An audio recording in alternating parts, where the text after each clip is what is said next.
So hello everyone, thank you for joining us for the SWExWATT's Introduction to Python course.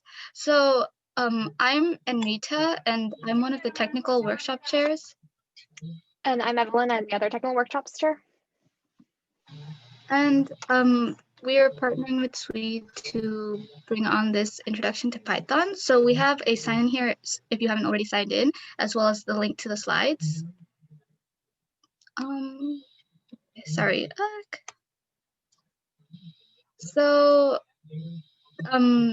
as like a general overview of where we're headed with this, our goal is to teach you the very basics of Python so that you'll be able to, by the end of this, be able to write really simple, write a program using different data structures that Python offers, like lists, sets, dictionaries, and use all of that to write a project. At the end, we'll also do different kinds of coding challenges, and some of them might be a little bit interview style, but like we're hoping that you'll be able to do it.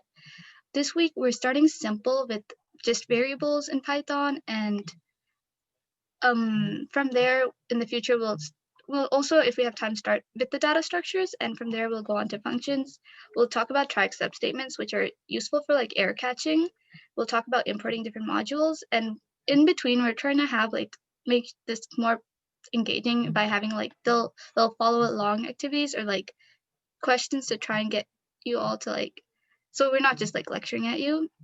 So the Raspberry Pi project will be starting in the winter, and we are still trying to figure out how many people we can accommodate. And we'll be developing a Python program to use an existing classifier to train the machine to recognize faces. And yeah, that's really exciting, and we hope you're looking forward to it. Next, let me keep going. Okay, so as we're starting, some things we want that you should know about Python compared to your other classes. So how many of you have learned Python, or how many of you are learning C or C++ in your classes right now? You can just drop it in the chat. I'm not sure if, yeah.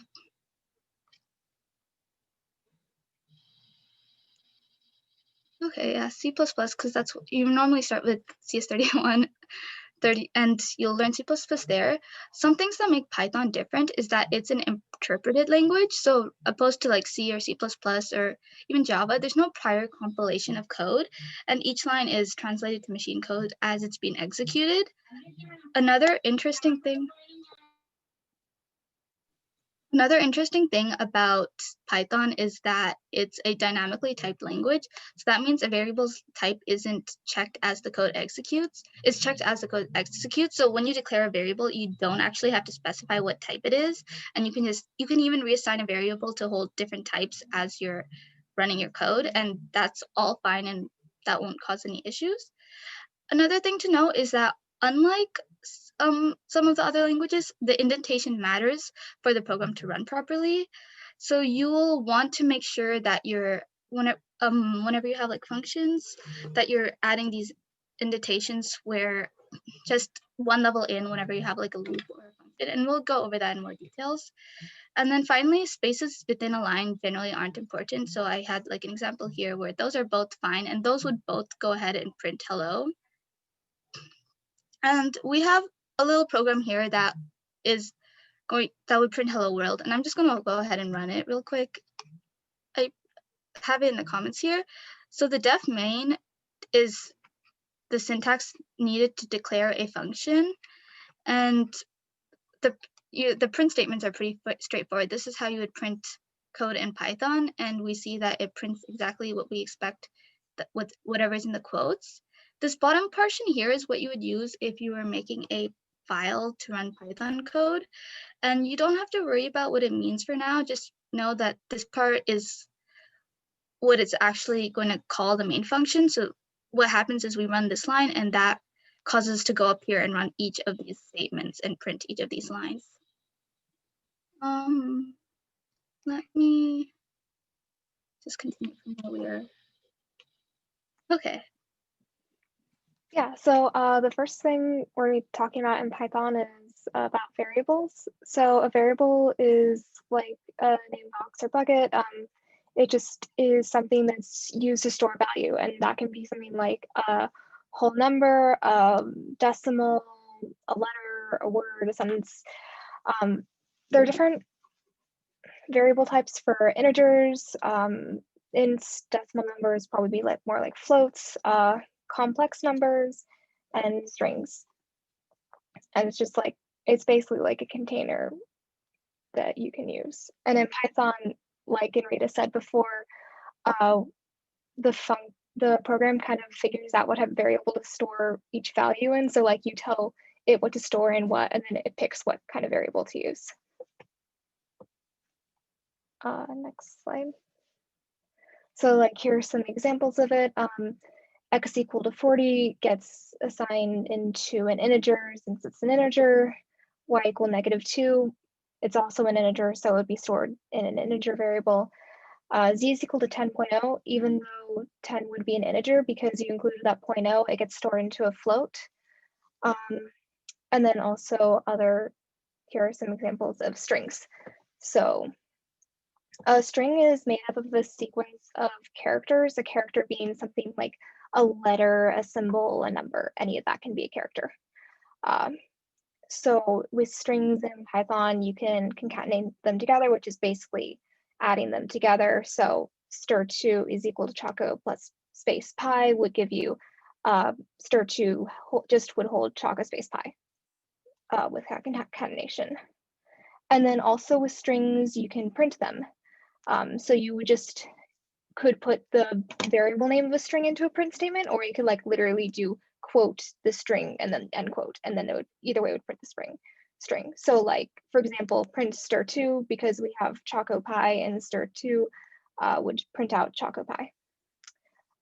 And then we also have some other examples of different print statements. So would anyone be able to guess what print len of stir2 would do?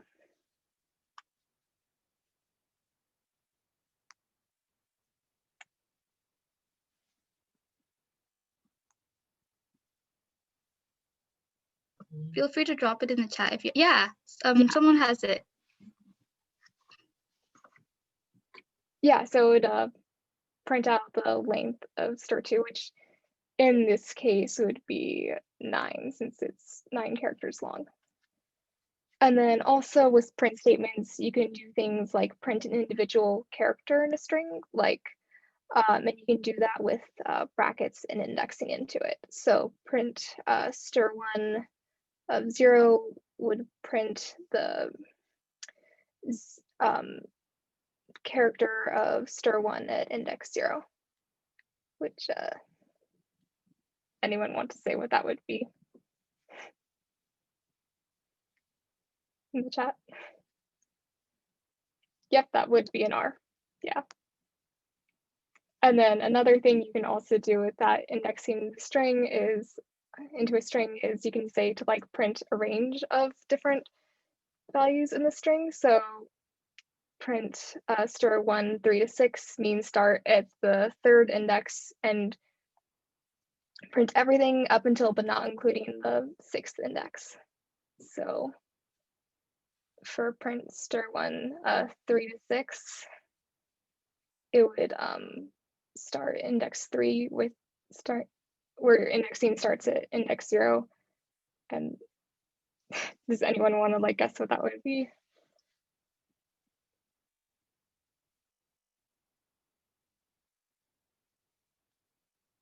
Yeah, that would be what would be printed.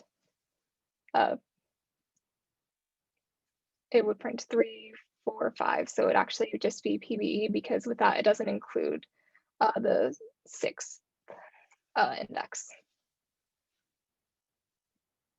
And then also the last example we have is print stir2 of 2 semicolon, just says print from the 2nd index all the way to the end of it. So like, because you aren't given an end value. So OCOPI would be printed out. Print stir2 2 semicolon, colon, but yeah. Next slide.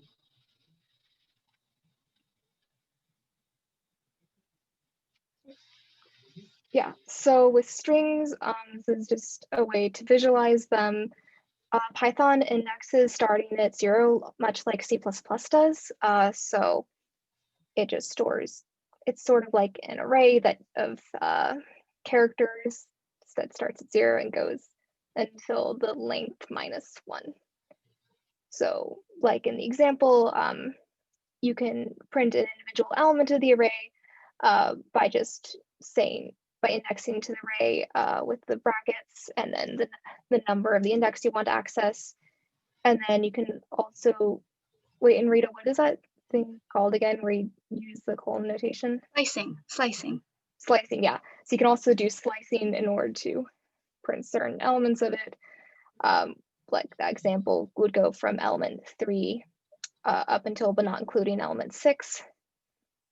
And because it's exclusive with the second term as opposed to inclusive.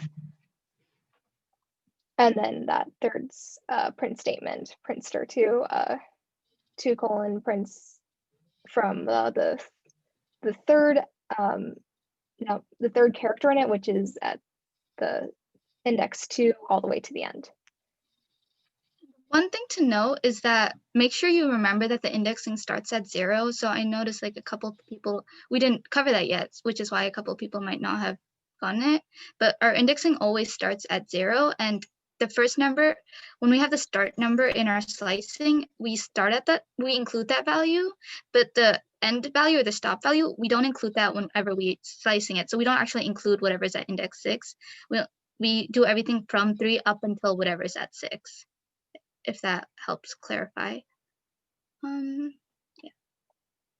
And you could also, the third number you could specify in slicing is the step size. Yeah, with the step size, if you do another colon afterwards, then it basically tells you how many to increment by. So I would assume the default's 1, and then if you could say do 2, that means it would print every other character, 3 every third character, up until that end value. Yeah, but drawing out boxes like this when working with arrays just helps with the visualization, can help you to not make mistakes on exams, and it's kind of nice, yeah.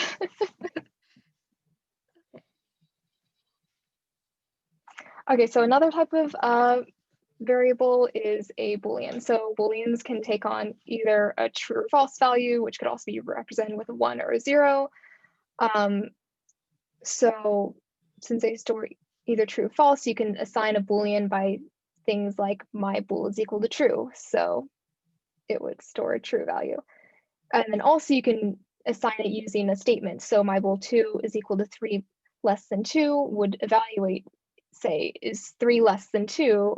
No, it's not. So it would be false. That would be stored in that Boolean.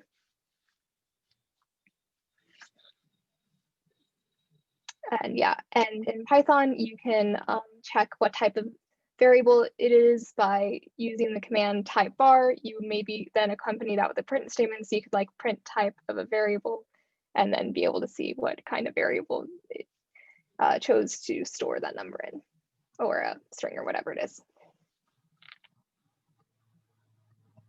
Okay, so another thing in Python is quotes for strings. So Python is actually okay with either single or double quotes for strings. So print hello world with single quotes, that's fine. You can also do it with double quotes, so print hello world with double quotes, also fine. However, you can't mix and match the quotes, like, because Python looks for the same type again to see where to end the string, so you can't do a single quote, then double quote, or a double quote, then a single quote. But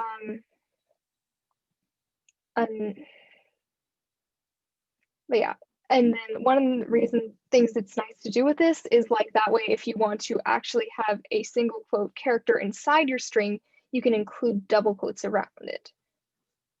So like with the print double quote, it's a wonderful day, you can then include the single quote because it just is looking for a second double quote, and that's where it knows to end the string. But that also means if you're doing single quotes around it, you can't do a single quote inside the string, since it would say, hey, the string is it, and then there's a bunch of garbage after that because it thought the string ended. And then it also works so you can do a double quote inside a single quote where it'll print the string. So the print a happy world has a single quote, and then so it recognizes the double quote as, oh, it's just part of the string, the other double quote part of the string, and then single quote says, okay, we end the string here. So you can use either one, but you just have to keep it consistent.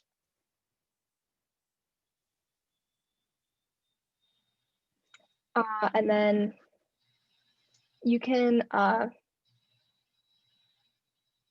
use stir to convert objects that are not strings into a printable string.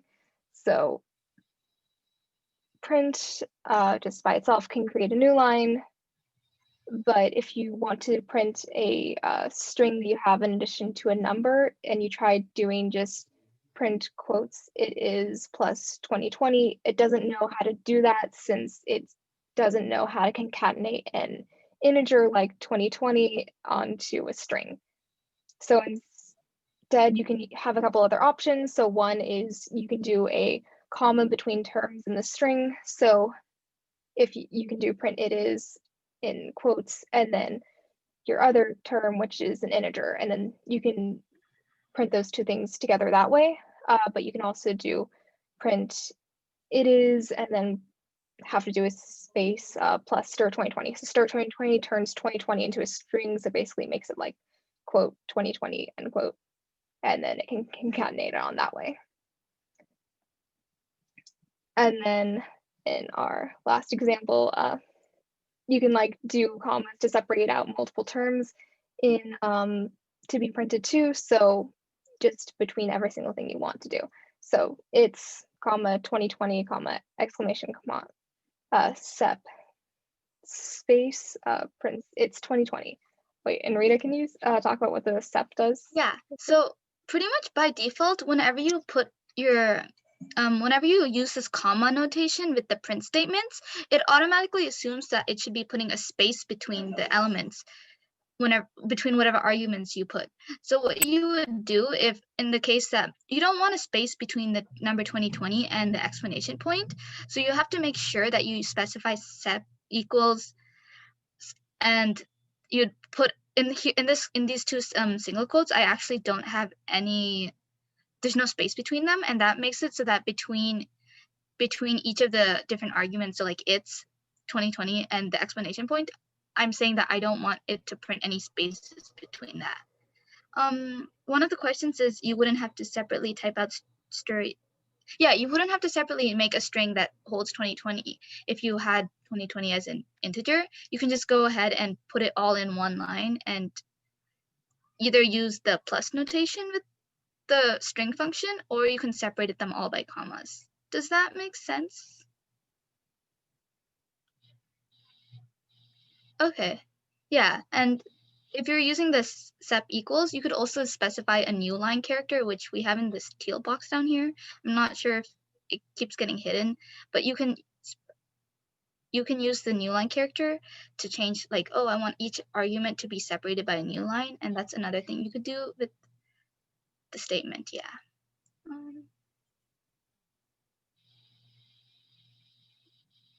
You don't always have to include sep as last parameter. That's an optional parameter. At minimum, you'd have your print statement could be empty and it'll just create a new line. And so you could have nothing in between your parentheses, and that just creates a new line. And you could have as many comma separated arguments as you want inside the print statement. And only if you want to change what the separator between each argument is, would you need to specify the sep equals. So it's not always necessary. It's optional, and it's sometimes helpful, like when I don't want the space between my punctuation and my words.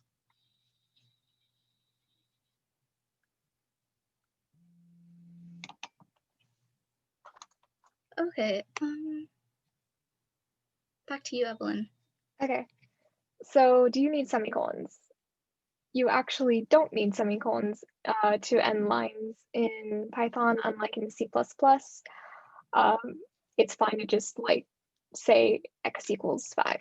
That's a perfectly valid line. However, if you want to do more than one statement in one line, you do need to separate them by semicolons, like that line example, x is equal to 99, semicolon, print x. If you don't want to do a new line in your code, you have to include semicolon, or else it won't know to like execute a new comment. So they can be useful, but like you don't really need to use them unless you have to, because they can just make your code complicated and weird. Yeah. But yeah. Okay. Do you want me to explain this, or do you? Okay. So we wanted, as like just like playing around with the print statements, we wanted to put you all in little breakout rooms so you can write a really simple statement about that's just going to print some sort of introduction, and we want you to declare different variables to hold, like your name, your year, your major, and then we want you to print some variation of like, hello, I'm Enrita, I'm a third year majors, I'm in year 3 studying computer engineering, or something equivalent to that. And we do have like code in the notes here, so you could just go ahead and use this, and you could go ahead and just you could Google Python 3 compiler, or I know we have it in the Hello World slide. There is a link to like what I was using to just go ahead and run code.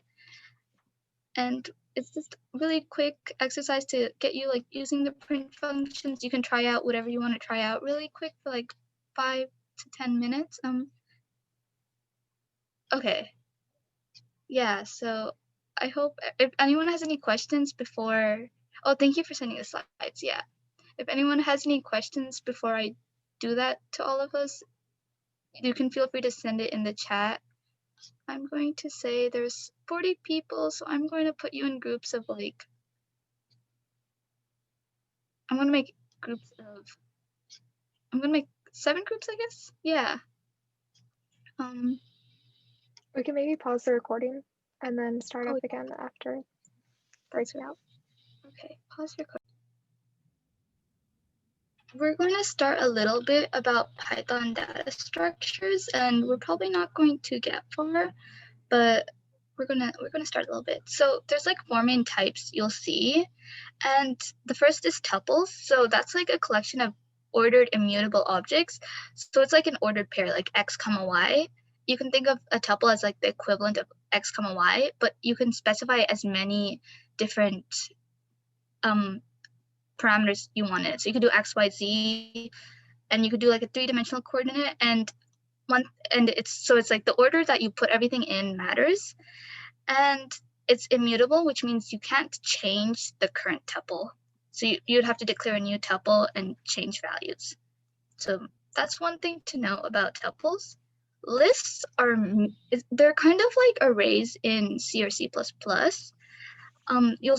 You'll find that they're mutable, which means you can easily change things. There's functions to add stuff to your list, to take things out of your list, and they're kind of simple to traverse. Like if people are familiar with other languages, you'll find that you're traversing it like you would an array. And there's its elements can be of different types. So unlike an array in C or C++, you can have a list containing numbers and then followed by strings. So I could have like 42, and then I could have cats in my list, and that would be fine. And yeah, you'll use them. You'll find them very useful in a lot of situations. So like they're really good to know. You'll use them a lot if you're like ever programming. A third data structure is a dictionary, and so what you can think of this is like it maps each key to a value. So each key is unique, and for an example of this is a dictionary. I could use a dictionary for people and map them to how long I've known them. So I could have the key would be the person's name. So the key would be like Evelyn, and I've known her for like 3 years, so that would be the value. And keys have to be immutable. So a key can't be a list. A key has to be something like a tuple, or an immutable type could also be like any of the basic types that Evelyn covered earlier. The booleans, the integers, the floating points, all of those are immutable types. So keys have to be, strings are also, so any of those would be fine for a key or for values of a tuple. But I can't have like a tuple of lists because lists are mutable. Hopefully, if that didn't make sense, someone can send a comment and I can try to clarify that. Yeah, so the values in the dictionary don't have to be unique. So if I had a dictionary of how long I've known people, like I could have 2 people I've known for 3 years, and I'd have 2 names that map to 3, and that would be fine. Or I guess I had an example here in the slide. I wasn't even reading that.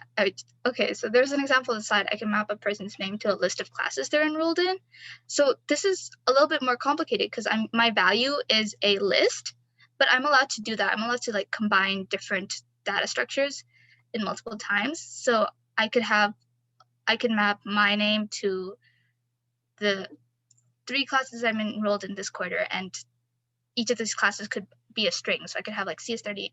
I'm not in CS31, but CS31, I could have Math 33, and I could have Physics 1B or something, and I could do that with dictionaries. So sets in Python are a lot like the sets in math. So they're a collection of unordered, unique elements. So you can't have duplicates in them. So if I tried adding 1 to the set twice, it wouldn't do anything because it's already in the set. And another thing is that you can't index into them like you would a list. So we talked about a little bit about indexing before with the strings. So lists, you can index into them just like you could with the strings, but you can't do that with sets. And yeah, so as a whole, you can be modified. So you can perform operations on the entire set. I could add stuff to my set. I can take stuff out of my set, but I can't change each of the elements in the set. So if I added a list to my set, I can't change that list, or I can't, okay, sorry. If I added like a tuple to my set, I wouldn't be able to, or like something like that, I wouldn't be able to change what I added to my set. I can only pull it out or like perform operations with 2 sets. I could join 2 sets, but I can't modify the elements. Hopefully that makes sense. So I have a bunch of examples here to try and show you the syntax of it. So the first line is declaring an empty tuple. So all of these are valid, like all of these things I could do. I could declare tuple 1 as an empty tuple. I could declare tuple 2 as a tuple containing only 1 value, but notice that if I'm only putting 1 value in it, I have to put this comma here anyway. And for my tuple 3, notice how I can combine different variable types. So I can put sleep and 12, and like maybe that could be how much sleep I got. You can do things like this. And tuple 4, I have three digits. So like as I said, you could have like as many digits as you want inside your tuple, or as many different little simple objects inside your tuple. So I think I said here, you could use this to like different tuples to represent coordinates, or you could use it like perhaps if you're like writing a program that involved coordinates, you could do that. You can also do more complicated, like if I put in the page byte offsets, you can ignore that, but yeah, so you can do that with tuples. And notice how if you can index into the tuples using how you would with strings. So if I wanted this 10 in tuple 4, I would index into it using a 0. So I would do tuple 4 square bracket 0, and that would give me this value 10. I could do tuples 4 square bracket 1, and that would give me this value 23. And I could do tuples 4 square bracket 2, and that would give me this value 15. So we can use that same like visual representation to understand this tuple data structure, even though it's a little bit different. So does anyone want to tell me what tuple 3 of 1 would print? You can just send it in the chat. Or you can also send questions if you're a little lost. 12, yeah, okay, great. People, you're understanding it, that's good. Is anyone confused why that is the case, or am I fine to keep moving forward in the last 10 minutes? I just want to clarify, is it because sleep is considered a 0? Yeah, sleep is considered to be at element 0. Okay. Our indexing for anything we're doing will always start at 0 in Python, and also in C or C++. So our indexing starts at 0. Sleep is considered the 0th element. Okay,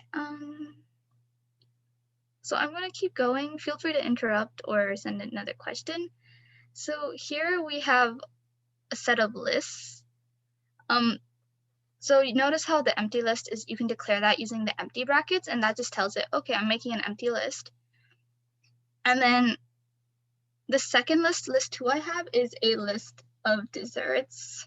And yeah, it's a list of desserts, and they're all different strings.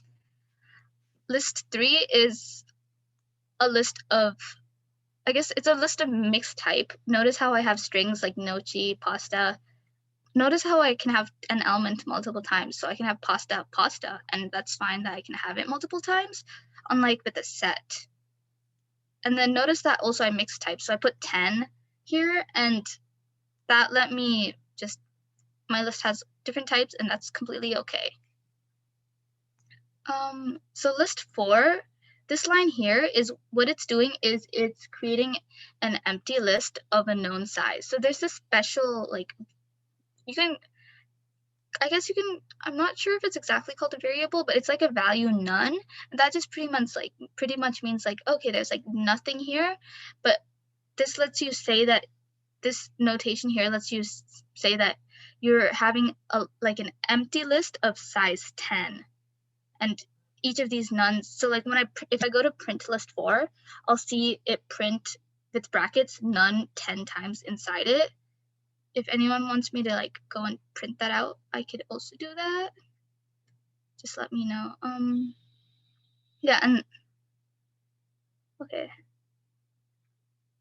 Leaving the brackets blank, if you wanted to have it, if you wanted to specify the size, that's when I put in this none and I multiplied it by 10. Otherwise, like let's say you're starting from scratch and you're like, I have no idea what size how many elements I'm gonna end up putting in my list. I'm just gonna do it as I see them. In that case, you would just create this empty list with these square brackets. But once you want to try and specify the size, you have to put that none inside the square brackets. And that's saying, okay, like just reserve space for 10 things. Or like I could also put 0 in there if I knew it was going to be 10 integers. And that'll create a list of like 10 zeros. Does that make sense? Or do you have like a follow-up?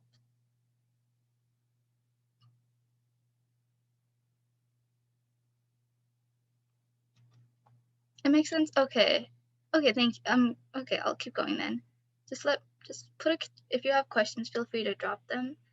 So this line here that I'm indexing into the 0th element, so that's the first none in my list of 10 nuns, and I can assign it a value now. So I'm going to assign it a value of 3.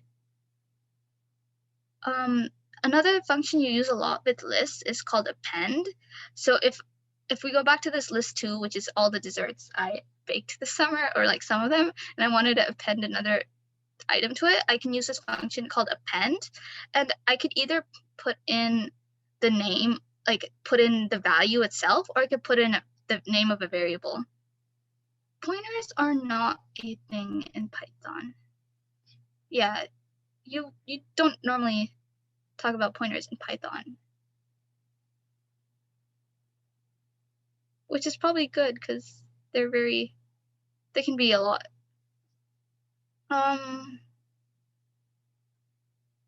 Okay. And then in the bottom, this last line, you've seen len before, so you can use len also with lists. So you could print the length of a list using this same len function that we did with strings, which is really simple to remember. And so if I did len of list 3, I would count 1, 2, 3, 4 elements. So I'd print 4. Is everyone okay on lists? Does anyone want me to try running some of these, or should I keep going?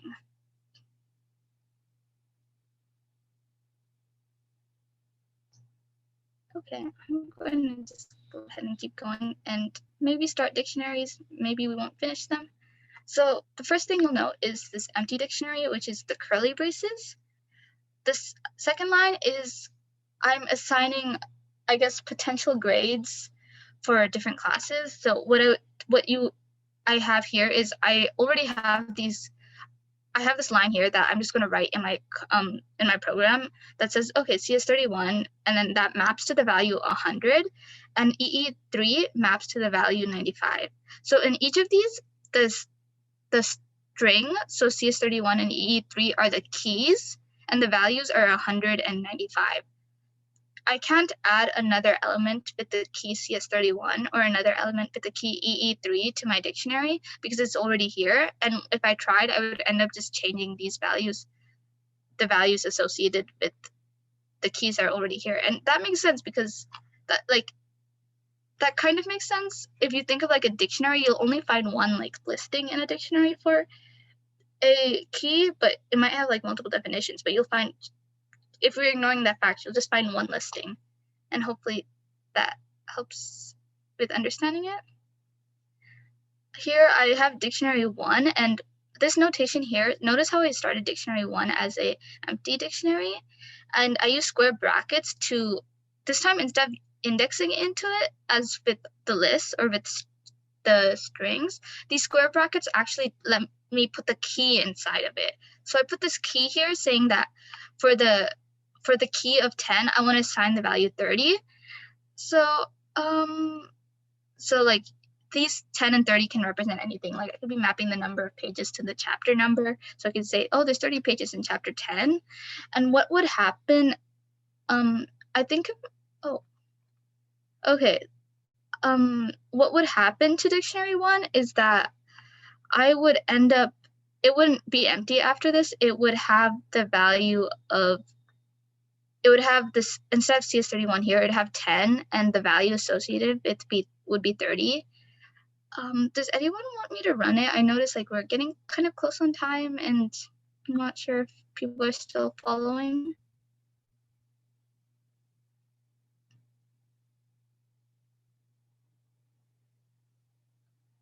Okay, so it wouldn't quite be 10 in the quotation marks.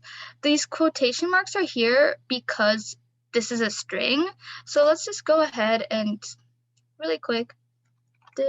So I'm going to make my empty dictionary here, and then I can like print it. And you'll see that, okay, so this printed this empty curly braces. So now when I add 10 to it, I'm adding something that's an integer and not a string, so it's not going to display those quotes. So when I print this again, you'll see that it's printing without the quotes. Does that help?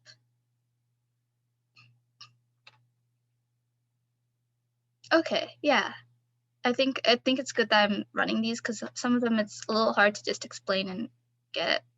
But I guess really briefly, this function dictionary dot whatever my dictionary name is dot keys will print the list of the keys for that dictionary. So I'll just go ahead and while I'm doing this, I'll just go here and run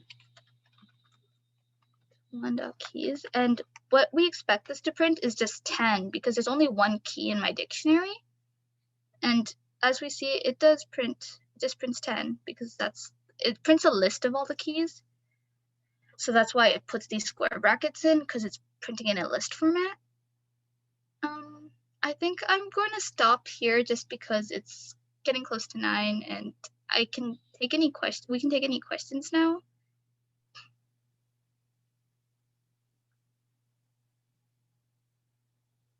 People have questions? I can stop the recording while I'm here too.